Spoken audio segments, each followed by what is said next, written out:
اور جب ہم انسان کو رحمت چکھاتے ہیں بعد اس تکلیف کے جس نے اس کو چھوا ہوتا ہے، تو وہ کہہ دیتا ہے ضرور بالضرور یہ تو میرے لیے ہی تھا،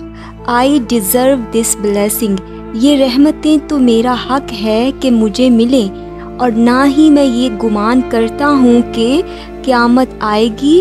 یا کوئی یوم حساب ہوگا، اور اگر ہم لوٹائے بھی گئے کبھی اپنے رب کی طرف تو اللہ کے پاس تو میرے لیے اچھا ہی ہوگا، چاہے ہم دنیا میں جو بھی کریں۔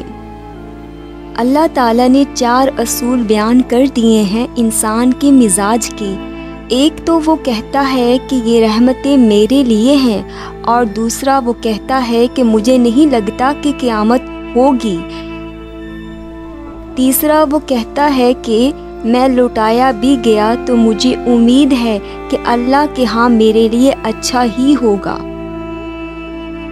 اللہ تعالیٰ فرماتے ہیں جب انسان کو نعمت نصیب ہوتی ہے ہماری طرف سے تو کہتا ہے کہ مجھے اپنے نالج، ٹرکس، ٹیکنیکس، سمارٹنس کی وجہ سے ملی ہے جو میں نے خود دنیا سے سیکھی ہے، اور سمجھتا ہے کہ اللہ تعالیٰ کا اس نعمت سے کوئی تعلق نہیں، نعوذ باللہ۔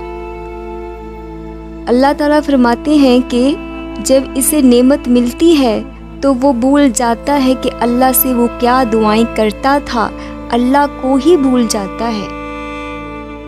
ایک اور مقام پر اللہ تعالیٰ فرماتے ہیں اور جب ہم دور کر دیتے ہیں اس سے تکلیف کو جو اسے پہنچی ہوتی ہے تو آگے سے ایسے اکڑ کر چلا جاتا ہے جیسے کہ اس کو کبھی وہ تکلیف پہنچی ہی نہیں تھی۔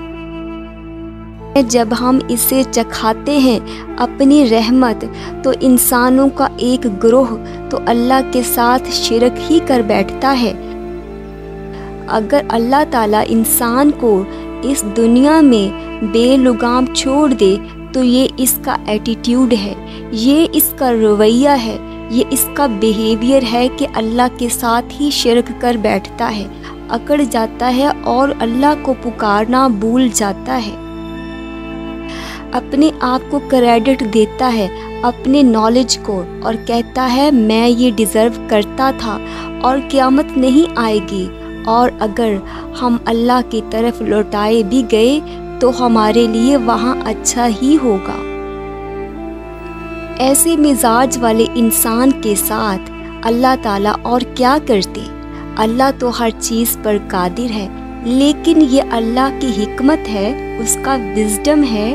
کہ اس نے انسان کو دکھ دیا، کیونکہ اللہ انسان کو جہنم، قبر اور آخرت کے بڑے عذاب سے بچانا چاہتا ہے۔ اس سے پہلے وہ چھوٹا عذاب دیتے ہیں اس امید کے ساتھ کہ وہ پلٹ جائے گا ہماری طرف، لوٹ آئے گا اللہ کے دین کی طرف۔ اللہ دکھ اس لیے دیتے ہیں کہ دکھ انسان کو اللہ کے قریب کر دیتا ہے۔ جب انسان کو تکلیف پہنچتی ہے تو وہ پکارتا ہے، ہمیں لیٹ کے، بیٹھ کے اور کھڑے ہو کے۔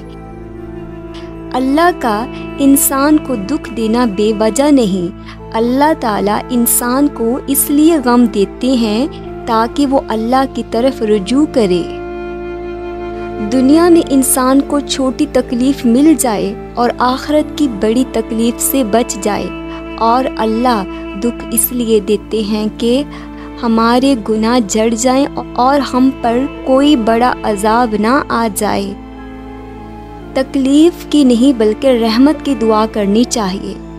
جو رحمت میسر ہے اس پر شکر کریں، اور جو تکلیف آئی ہوئی ہے اس پر صبر کریں۔ اصل چیز تو آخرت ہے، انسان نے اصل چیز دنیا کو بنا لیا ہے۔ دنیا کے نشیب و افراز تو کبھی ختم نہیں ہوں گے، لیکن جو چیز ختم ہو سکتی ہے وہ اضطراب ہے۔ اللہ کو مان کر، آخرت کو مان کر، حساب کتاب کے دن کو مان کر، اور جو اس دنیا میں نہیں ملا وہ وہاں مل جائے گا، اور جو مل گیا ہے اس پر ہم نعمت کا شکر ادا کرتے ہیں۔ لیکن اگر ہم اس غم اس دکھ سے منہ موڑ کے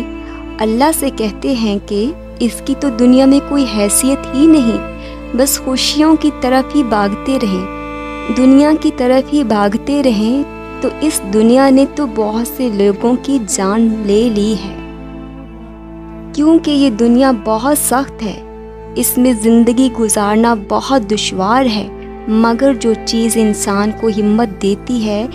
اس دشوار راستے پہ چلنے کی، تو وہ یہ ہے کہ آخرت اور اللہ کی ذات پر کامل توکل، اندھا توکل کہ اللہ نے ہمارے لیے جو بھی سوچا ہوگا اچھا ہی سوچا ہوگا۔ اس لیے تو اللہ تعالیٰ فرماتے ہیں قرآن میں، تو ایک چیز کو برا مانتا ہے اور وہ تمہارے لیے اچھی ہوتی ہے،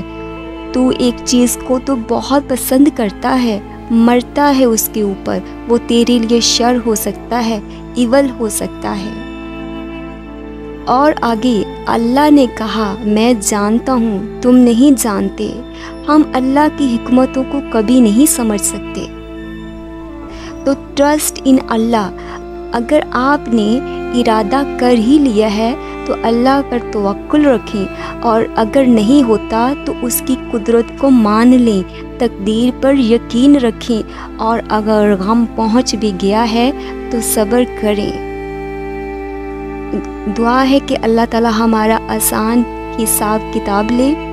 اللہ تعالی ہمیں اپنی محبت اور قرب عطا فرمائے، آمین یا رب العالمین۔